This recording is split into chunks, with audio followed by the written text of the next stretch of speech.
আসসালামু আলাইকুম। আশা করি আপনারা সবাই ভালো আছেন। আপনারা সবাই জানেন যে সাংবাদিক সম্পাদক মাহমুদুর রহমান সাহেব উনি একটি মামলায় জামিন চাইতে গিয়েছিলেন, তারপরে উনি কারাগারে আছেন।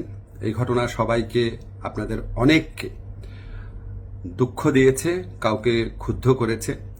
আপনাদের কাছে মনে হয়েছে যে এরকম একটা ছাত্র জনতার বিপ্লবের পর আসা সরকার, এই সরকারের সময় কেন ফ্যাসিবাদ বিরোধী লড়াইয়ের অন্যতম অগ্রনায়ক মাহমুদুর রহমান ভাই কেন এখানে কারাগারে আছেন। তা আমি আপনাদেরকে একটু ব্যাখ্যা করি বিষয়টা। প্রথমেই বলে রাখি, আমি ওনাকে খুবই শ্রদ্ধা করি। এদেশে শেখ হাসিনার যে ফ্যাসিবাদী শাসন ছিল সেটার বিরুদ্ধে যে লড়াইটা আমাদের, সেটার সূচনা করেছিলেন, বুদ্ধিবৃত্তিকভাবে তিনি সূচনা করেছিলেন, এবং এই জন্য ওনাকে প্রচণ্ড নিপীড়ন, নির্যাতন ভোগ করতে হয়েছে, যেটার সাথে কোনো কিছুর তুলনা হয় না আর কি। তো উনাকে একটা অবিশ্বাস্য একটা চরম ভুয়া মামলায় ওনাকে ফ্যাসিস্ট শেখ হাসিনা সরকার ওনাকে শাস্তি দিয়েছিল। ট্রায়াল ইন অ্যাবসেন্সিয়া হয়েছিল, ওনার অবর্তমানে শাস্তি দিয়েছিল। অবিশ্বাস্য মামলা একটা, এবং এই মামলার মেরিট নিয়েও প্রশ্ন তোলা যেতে পারে। কিন্তু এই বিচার কার্যটা সম্পন্ন হয়ে গিয়েছিল এবং ওনাকে শাস্তি দেওয়া অলরেডি হয়ে গিয়েছিল।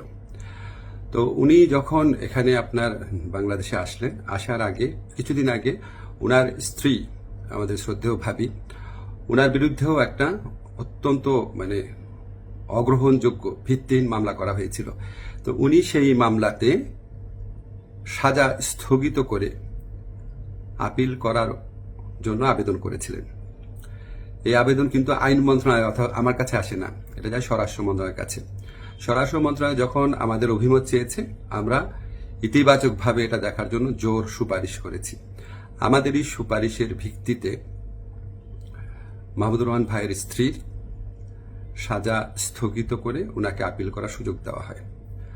মাহমুদুর রহমান ভাই যেই মামলায় শাস্তি পেয়ে আজকে জেলে আছেন, এক্স্যাক্টলি এই মামলায় আরেকজন বরেণ্য সাংবাদিক শফিক রহমান, উনারও সাজা হয়েছিল।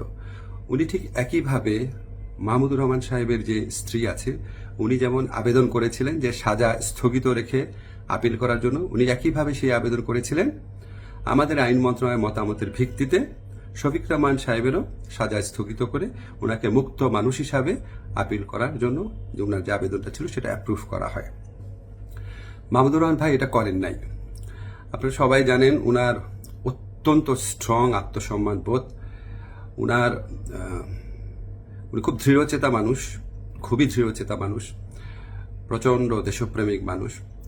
হয়তো উনার এই সমস্ত ব্যক্তিত্বের কারণে উনি মনে করেছেন উনি কোনো সাজা স্থগিতের আবেদন করবেন না, বা হয়তো যে কোনো কারণে হোক, আমি জানি না, উনি সাজা স্থগিত রেখে মুক্ত মানুষ হিসাবে আপিল করার কোনো আবেদন করেন নাই।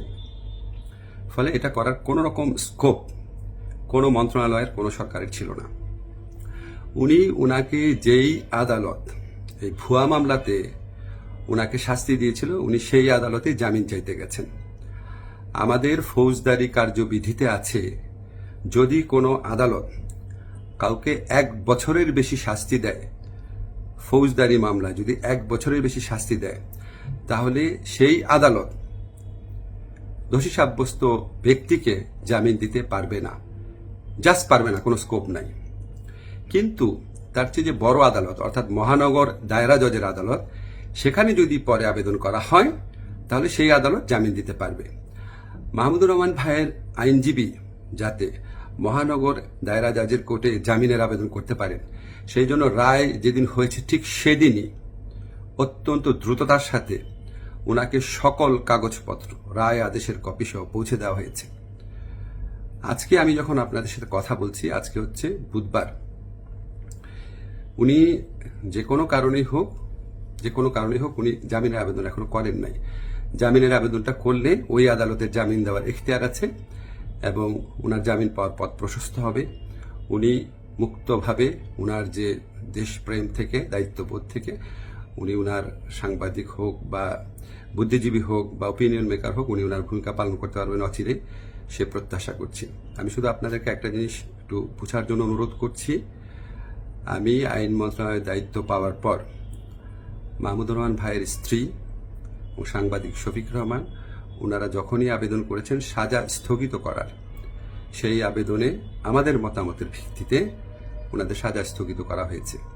মাহমুদুর রহমান ভাই এই আবেদন করলে অবশ্যই আইন মন্ত্রণালয় থেকে ওনার সাজা স্থগিতের জন্য আমরা সুপারিশ করতাম। আমরা সেই সুযোগ পাই নাই, এখানে আমাদের কিছু করার ছিল না।